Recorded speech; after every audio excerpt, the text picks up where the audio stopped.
কি হয়েছে আপনার? কয়দিন ধরে দেখতেছি জিম মেরে বসে আছেন। জরুরি ভিত্তিতে একটা কথা ভাইবে দেখতেছি। কি কথা?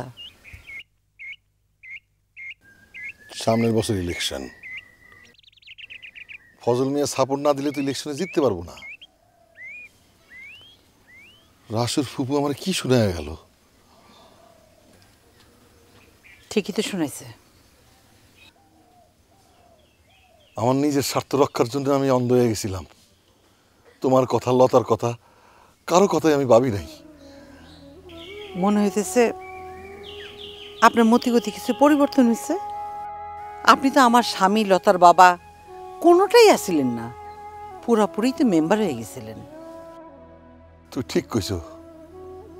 আমার একমাত্র মেয়ে লতার কথা না ভাইবে আমি চেয়ারম্যান হওয়ার স্বপ্নে বিভোর হয়েছিলাম। আপনার কাছে আপনার মাইয়া বড় না চেয়ারম্যান হওয়া বড়?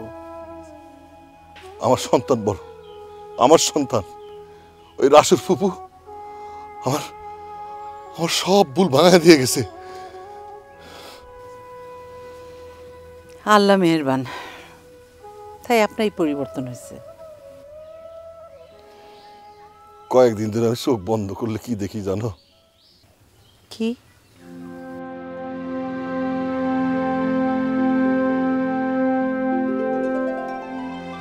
নদীর পাড় দিয়ে একটা মায়া দূরে আসতেছে।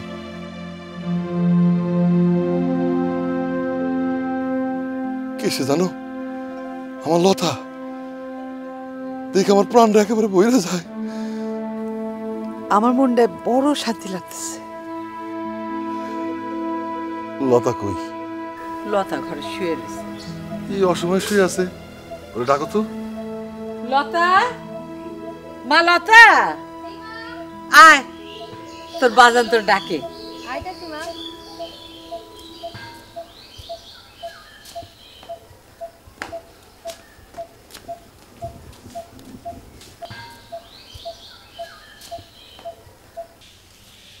জি বাজান।